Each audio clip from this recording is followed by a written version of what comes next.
I don't think I introduced myself before. I work for MSD. My official title says Solutions Architect, aka Software Architects. And we all know how software architects are assholes, right? They just draw fancy boxes, they take the boxes and throw them over the wall. So I don't do that. I'm more of a technical lead. I take care of the big picture of our projects from the technical point of view, especially the projects which I work on. So I want to talk about continuous delivery and how you can use Docker and Consul. And continuous delivery is kind of a holy grail of, I guess, all the software development teams. However, most of the companies are definitely not ready for continuous delivery. Their tools and processes are not ready for that. Customers are not ready for that as well, right? They're whining when you are changing the applications too much, too often. And the managers are not ready for continuous delivery. So, what is ready? Now, imagine yourself developing a distributed... What? I thought you didn't draw boxes. Damn it! Alright, it's out. Sometimes I draw boxes when I need to. How you look at those boxes. Yes. Imagine yourself developing a complex distributed systems. I mean, a lot of components in different languages, message bus of databases, maybe load balancers, etc., etc. Now, how would you deliver such a system? You can deliver piece by piece, you can do big coordinated releases, and I think that's not a small task. Delivering such a system requires precise documentation, it requires precise communication, and last but not least, discipline.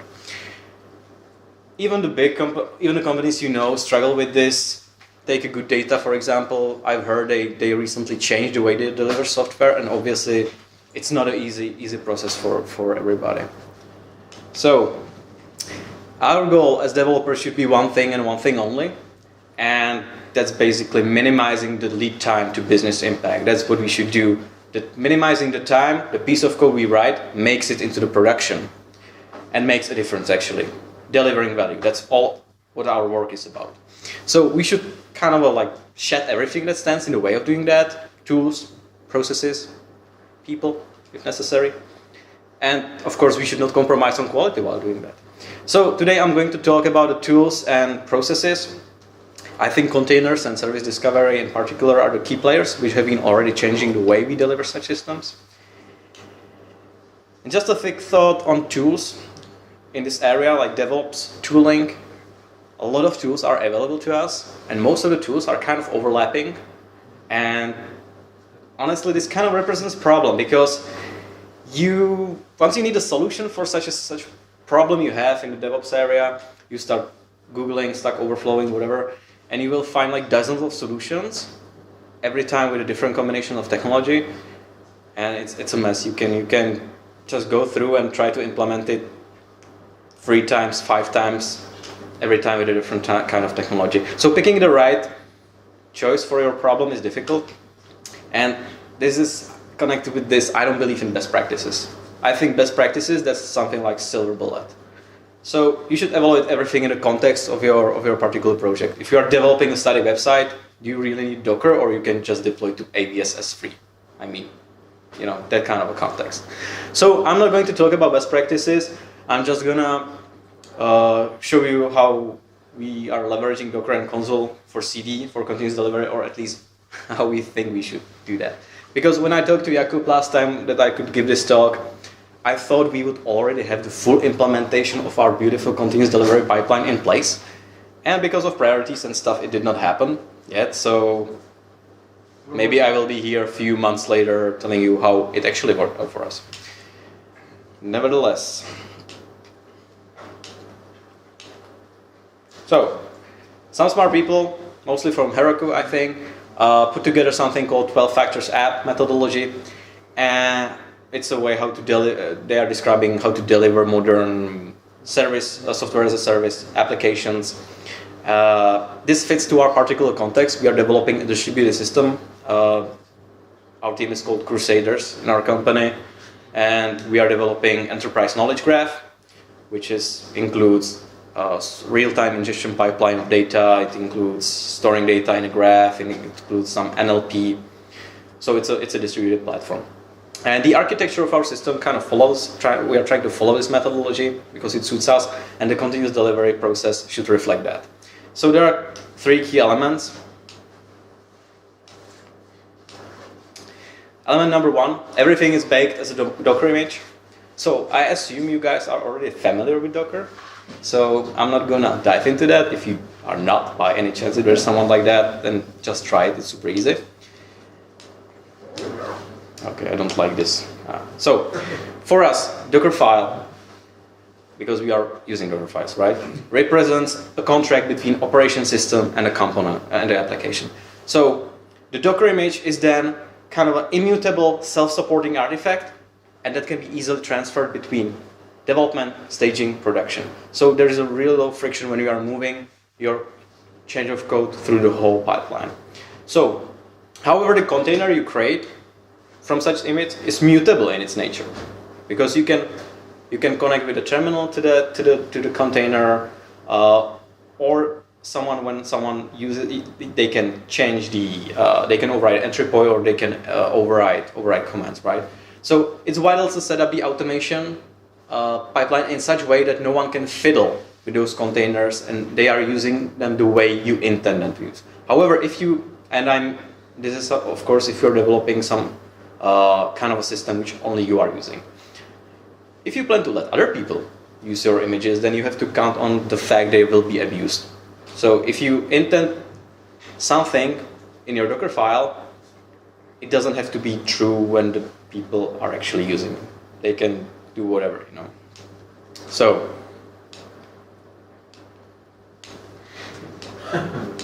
okay, I guess the batteries. I don't wanna dive into security much. Docker is not a sandbox for apps. It's not good at its isolation, and containers do not definitely represent another layer of security with Docker. There are a lot of open holes in Docker. You can find them in the National Cyber Awareness database. I understand the guys are doing a good job. They are trying to improve it a lot. But if someone is really smart, they can easily break through the containers, like with no problem at all. So keeping that in mind, we run images only from trusted sources. I'm not gonna pull a Docker image from Chinese Docker registry, you know? We keep improving the images we build with the latest security patches and updates. That's vital, because otherwise you are creating an additional holes. And we treat root in the container the same way we treat root on the host, which also means dropping the privileges as soon as possible. Because no one wants to be the person responsible for the fact that, yeah, the attacker got to our host system because we forgot to turn off the root in a container. No one wants that. One last thing that I should mention: Docker does not isolate the containers well from each other. It's possible to get to the other containers as well. So that's something you should keep in mind. Now, element number 2 in our process is that instrumentation belongs outside of containers. In this particular case, I mean logs and monitoring. More specifically, like, don't put logs in containers at all. Log everything into standard output. That's what we do. We collect the logs by external process, and we are processing the logs centrally. Again, we have a distributed system, so we need to have one holistic view on the system as it is. But definitely, we don't want to play with log files in a container somewhere, or even in a data containers, in data volumes. We don't want to do that. We want to collect this centrally, maybe store it in HDFS later. That's how we want to do it. Since we all know logs can lie, and they lie quite often, it's quite important for us to track the metrics, which are better to tell us if something wrong is happening. This is vital. We are using this. We are collecting metrics for health checks. So the health of the component is determined based on the metrics. If, for example, if the number of messages processed from a message bus goes under some threshold, then we have some kind of problem. Again, that's something we don't want to handle at the app level, definitely. We don't want to solve it even in the container. We want to, again, collect this centrally somehow. So, last but not least, orchestration should also happen outside the container and outside the app. The components should be somehow loosely coupled, and they should be discoverable through service discovery, and they should use some kind of shared configuration. So again, you have a holistic approach to the whole system. So you are not solving configuration at the level of host, even at the level of container or at the level of host, but you are solving the configuration at the level of some central component which takes care of that. So, and for that we are using Consul. So Consul is a service discovery configuration tool. You can think of it similarly as Zookeeper or etcd. It makes it that simple for services to, components register themselves, to be able to discover other services through DNS or HTTP API interface, and it provides health checks. It has a strongly consistent key value store, and it takes into account multiple data centers.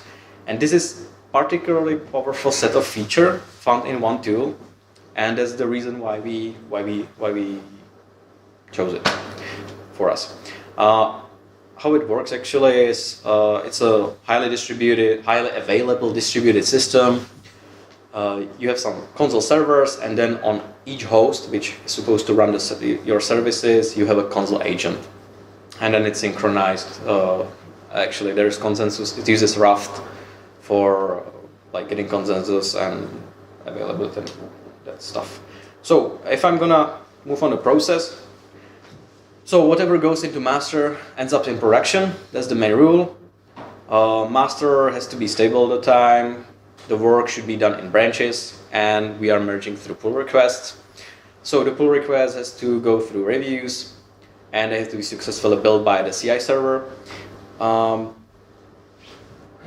We also want to do integration testing at this point, and since we don't care about a network and all the issues like that, we can easily spin up a temporary instance, temporary host, and because we have everything in Docker, we just throw, for example, the three components which are dependent somehow on each other, which are coupled, we throw them at this temporary instance, and we run the integration tests.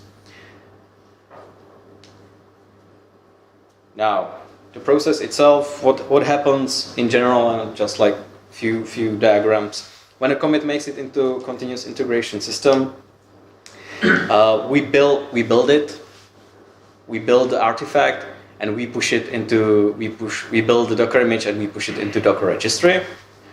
And then the CI also take calls on the host, some provisioning. It doesn't matter what it is right now, but we pull the image which was built on that particular instance. And before I get to the instance, we are using some open source Docker registry right as of the moment, which has some nice features like if you build an image and tag it with the same name as someone already tagged the image, you will override his image.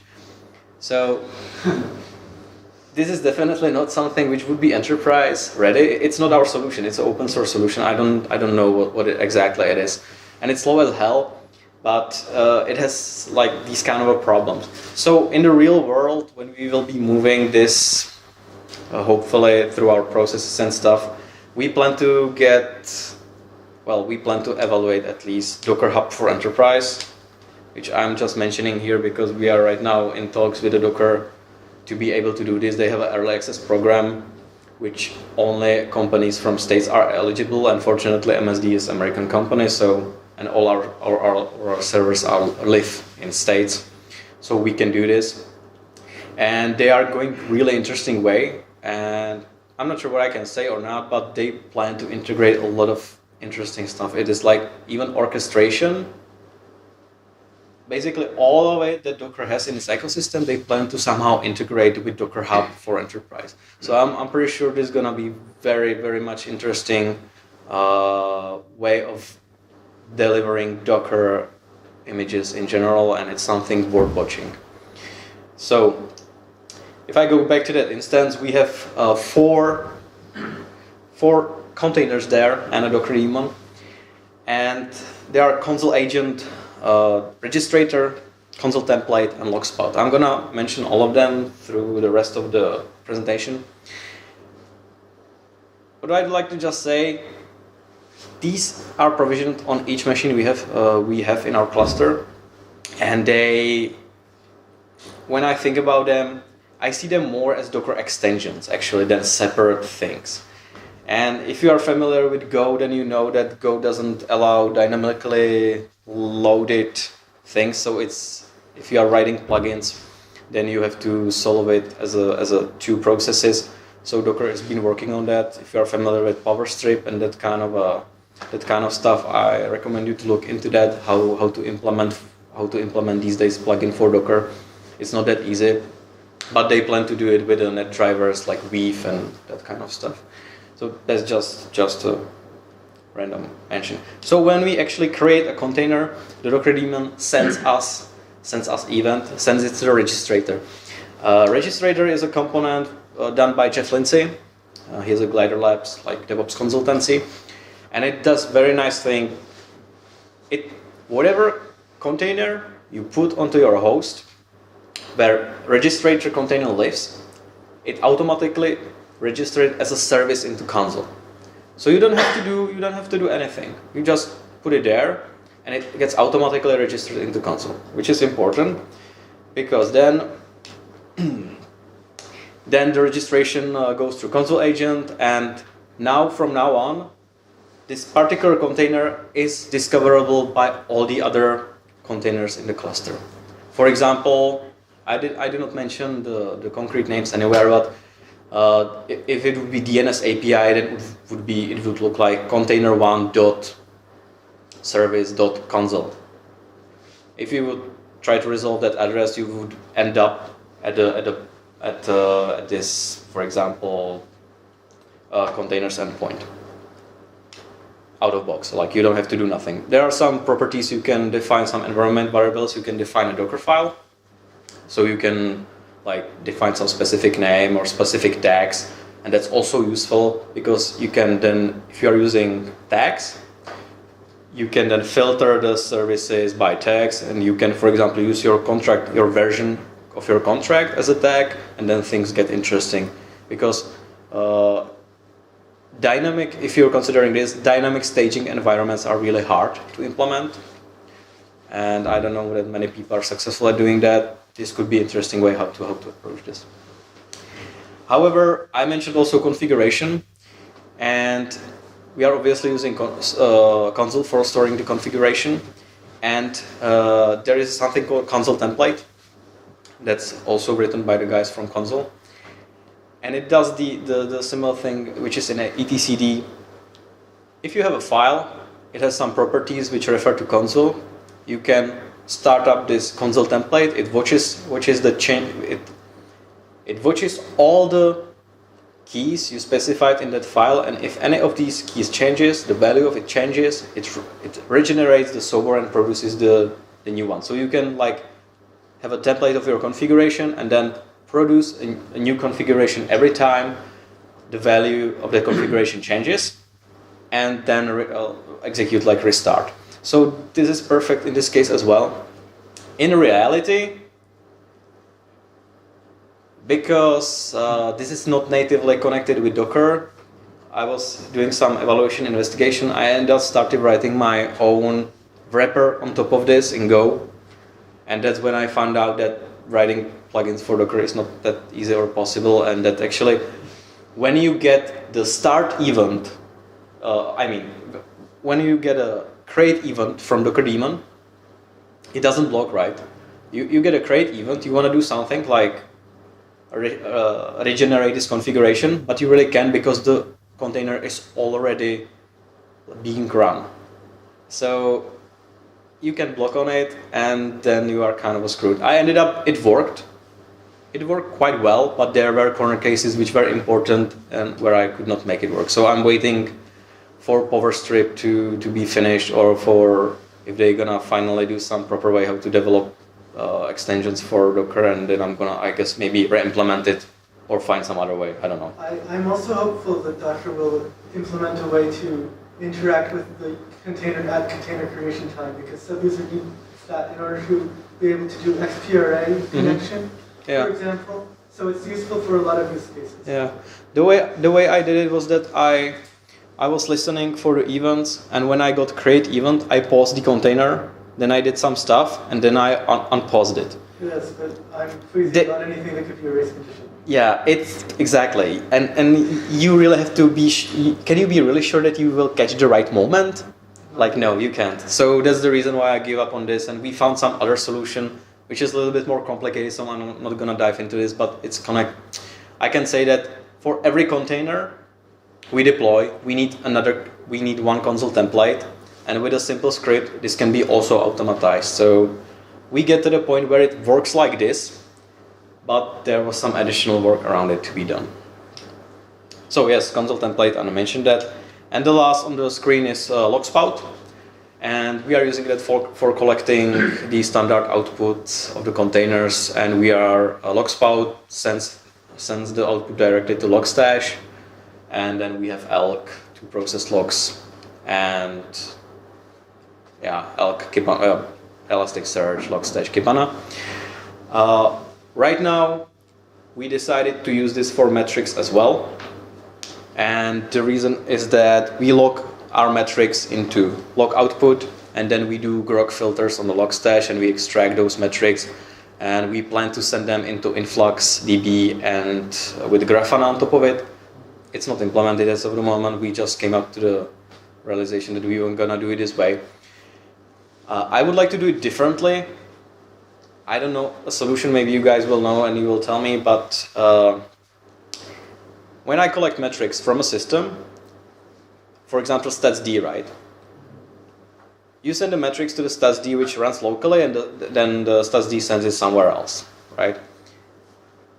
But if I'm doing health checks, which I'm doing, I want to do them on the local host level. I want to do them. The Consul agent takes care of the health checks, and it takes care of them at the local level, because there is the smallest latency. So if your service goes haywire, you can disable it as soon as possible. Well, if you have the whole, like, if you would ask for health check some other place, then you would create the way it should be. It would be too long, the paths to that. You could get latencies which you don't want to have there. You want to disable a service as soon as possible. So I want to be able to query the statistics, I mean the statsd or the whatever is collecting the metrics locally. And I don't know if there's any solution for that. I was doing some research and I did not find anything that would like give me access to the metrics I'm collecting on a local level. And maybe I was just looking wrong. So if you guys have any idea on that, just let me know, please. Yeah, Logspout. So this is the roughly description of the process we have right now. We are implementing right now. By this, every container we deliver is registered, it's discoverable, and it reloads when the configuration changes. So, before I summarize, do you guys have any questions? Yeah, what do you mean by configuration changes? How do you pass the configuration changes to the container? Or what are the configurations you are changing? Okay, so it could be like... database endpoint or the structure of the... Because for the endpoints, you have the service discovery part. Yeah. What are the... For example, you can say that you have a service which returns a configurable number of items, and this is configured to 5. But you decide you want to configure it for 8. This is kind of hypothetical, but imagine that if you have an NLP, you have a keyword extraction service, and you are, for example, you have some other system, and you are suggesting keywords to that system, and you first specify 5, and now you wanna return 8, and you wanna solve it centrally. You don't wanna have it as a part of a request. So how are you gonna change it? So this is what the Consul, what the key value store is used. We can load the whole configuration of the system in there, and then if we change it, then the container gets automatically restarted with a new change. Okay. And we don't have to take care of it at all. So on the container start, it pulls the configuration from Consul and uses it. Yeah, basically. Okay. Yeah. With the fact that you have a template of the configuration as a part of your Docker, as a part of your container, as a part of the image. So this is the way you can track all the way. You have it in the registries. In the code repository. And yeah, maybe you just thanks for bringing that up, because this is a little bit connected with secrets. If you guys have credentials in there, then what to use for? I'm really interested in Vault, Consul, Vault, what else? Terraform. These are all products from HashiCorp. We are also using Terraform for describing our infrastructure. And Vault is exactly for storing secrets, but we really did not look into it yet. This is something I want to do soon, because we also need to solve the problem, like where to store and how to store the secrets we have, and we don't want other people to see them. We still need to be secured. So You can use volumes for that and have volumes by the Docker container and just migrate it with it. Because we are using this in OpenShift. Mm-hmm. Because we have technology that we can have a Docker container connected to volumes, which is just another container. Mm-hmm. And OpenShift just make you sure that the container will be migrated with all the volumes through the network. Okay, makes sense. And then you have accessible like all the passwords between all the containers, or do you have? No, each container has its own volume with secrets. Only the smaller the container which is migrated within. And also, if you use this, you can have containers with persistent state, because if you stop it and run another node, you can migrate with state. Okay. Yes. I have a question that's related to configuration as well. How do you handle different environments? Say you want to have a development environment, staging environment, production, and so on. How do you manage that? Like the configuration changes between environments? Well, in ideal world, the configurations should be same, right? At least between staging and production. With a test environment, But you still have the different values, no? You don't connect on staging to the same database like you do on production. Those are the endpoints. those are the endpoints which can be discoverable by Consul, but still I forgot to mention, Consul treats external resources like services as well, but then you have to write explicitly a definition file for that service. So this is also, we plan to store this in we want to store this in a code repository in Git. We need to track these changes as well, and then have some way how to either start up the whole environment or not. We are actually right now looking, regarding testing, we are looking how to make this whole thing dynamically, and how to test only some paths, and how to run end-to-end test, and how to be able to build the whole thing dynamically, and that's something which is kind of challenging. And we don't know if we will be able to make it, or we will just say, screw it and let's go some hard-coded way or whatever. Does it answer your question? Or? Yeah, a little bit. So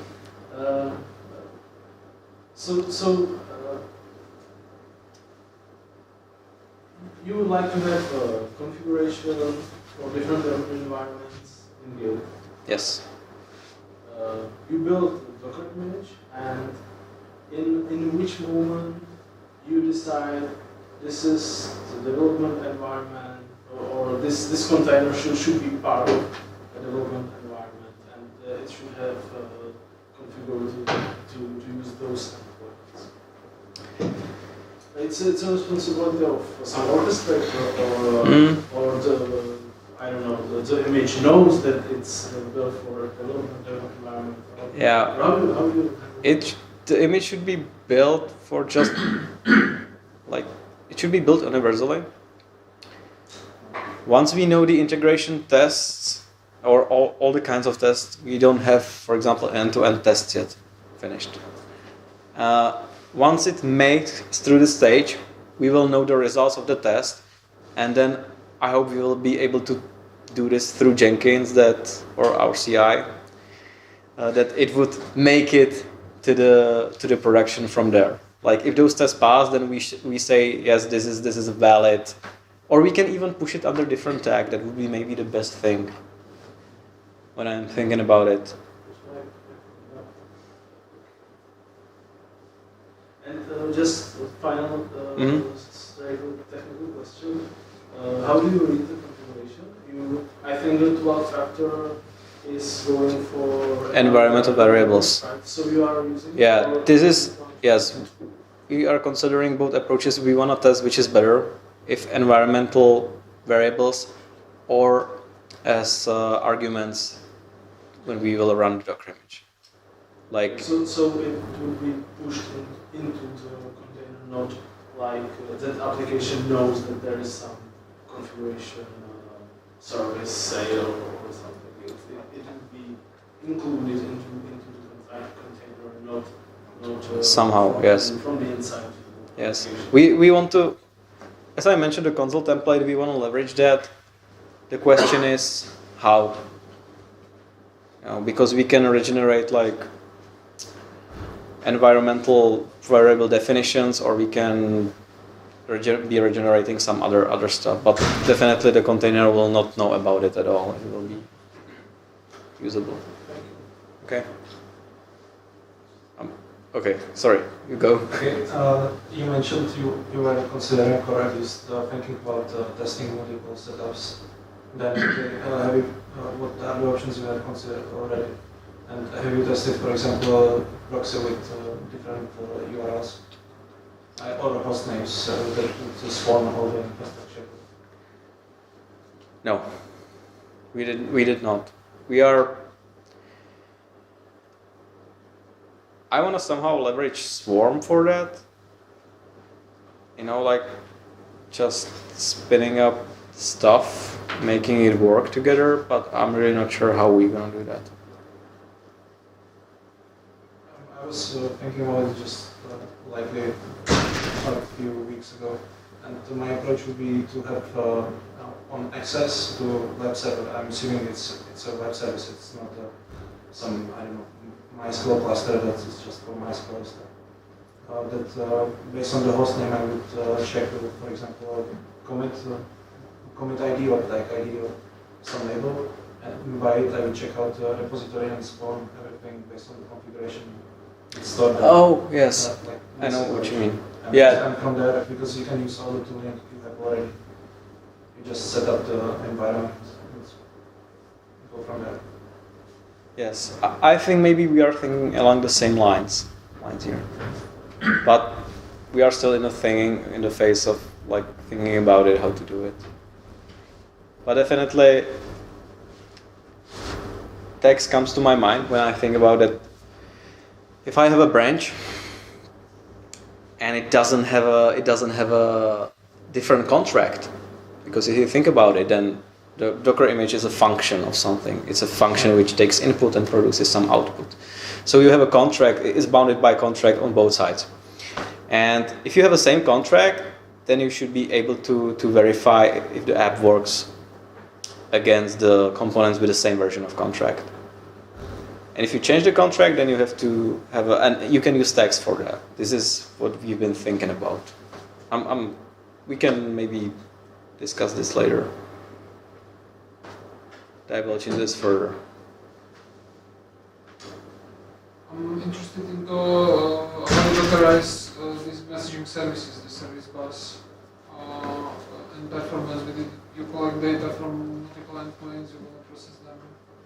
Well, we are using Kafka as a message bus, or as a thing which processes messages, and we are using Docker image with no problem with data volumes for storing the log. So it scales well, and you can spawn. Well, ask me if it scales well once we will be processing like a lot of data. Right now we are not doing that. So right now it works.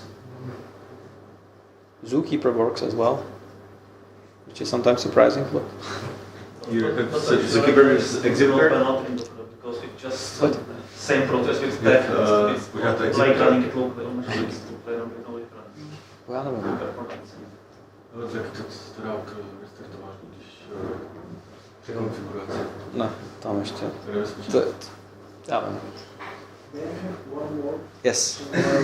What are you using to orchestrate Docker images? Like, if you are messaging out Kubernetes or something, or just for, I don't know, We are waiting for Swarm to be production ready. Which means at least 0.5 for me. You know, right now it's 0.2, so we have still 3 versions to go before we can say let's use Swarm. One of the ways how to do it is to run 1 container per host, which is, you know, like doesn't make much of a sense. But we know about Kubernetes. We were also looking into other options. I still prefer to go with a Docker native solution. Somehow, for some reason, I like the way they do stuff, and it seems it makes a lot of sense to me. So we shall see. We are not forced by any factors to move on this fast. We can afford to wait a while because we have a different production setup right now. So this is in the process of implementing, and we are in the process where we implement the testing environment and the staging. But then hopefully we will have it.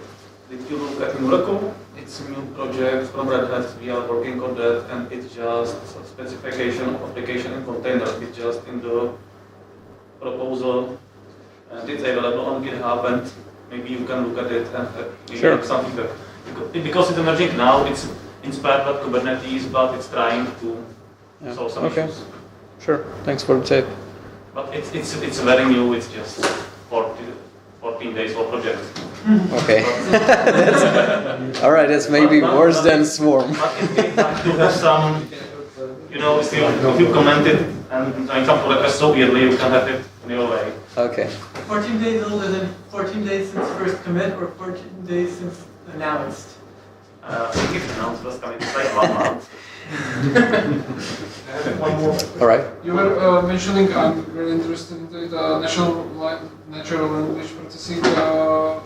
I'm interested in the engine you are using. You were mentioning that it makes some work completion, etc. So it does perform some searches. Can I comment on that? I'm not sure. Me neither. No, we are using open source, and it's in Java, and it's Maui right now. Now, for the proof of concept, we are using Maui as a tool for extraction, for keyword extraction. But it's just the implementation. We are also working with some vendors, which I can't name, because, for example, they have way better solutions, which are already like further. I was just interested in if you have some large amount of data and the engines are running in containers and users perform searches, how you orchestrate the communication to the right node, so the right term or the right portion goes to the right container that is connected to the right data. Yeah, right now we don't have such a traffic that we would need to solve this. It's another problem we have right now. But we were also, regarding orchestration, we were looking into ECS from Amazon. I wasn't able to make it work even, so it's technical. I did not like it much. I was not able to run it, so I kind of gave up on it. Maybe it's something we will revisit later. But if you saw it how it's done, it's implemented. It's a similar thing. Like you have a EC2 instance. It runs ECS agent. And then some magic orchestration is happening somewhere in AVS. It's not that much of a difference, and I think you can write better stuff by yourself with Consul. It seems to me that way. Maybe I'm too optimistic. I always Yes? think that it's easy to write yourself. Yeah, that's true. You mentioned that Consul can be used in multiple data centers. Do you have some experience with it, or confidence with it? We have not tried it yet, but by nature, whatever API you are using, it natively takes into account your data center, so you can refer to which data center you are basically calling for, or you want a service in specific data center, then it's like datacenter1.service.consul, and that's it. It's really simple. You can even use the tags Yes. for filtering these. Yes, again, as well. But I think that's one of the great things that Consul has. To me, it seems like a very powerful tool. It has also its problem. I know one of the big Czech retailers is using Consul in production, and once it happened to them that they had a Consul server in DMZ, and one server in DMZ and some other servers behind the firewall, and those were part of one cluster, and something got wrong in the DMZ. They had some problem with infrastructure, I think, so one of the servers stopped communicating and the whole cluster went to hell, and they had to restart it manually by editing JSON files, deleting stuff. That's not a nice way how to recover your highly available distributed system. So, it's 0.5, so they still have some work to do. Okay, so I'd like to say just that Docker and Consul fits together well. If you treat the containers as immutable units, if you take the instrumentation out of them, and if you put your configuration into some shared configuration like Consul, I'm pretty sure your continuous delivery pipeline will be quite effective in the end. That's what we hope for. All right, guys. Thanks a lot.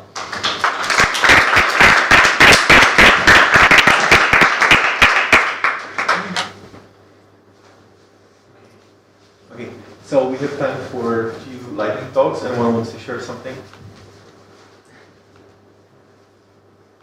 Who wants the t-shirt? Okay. Sure. Sure.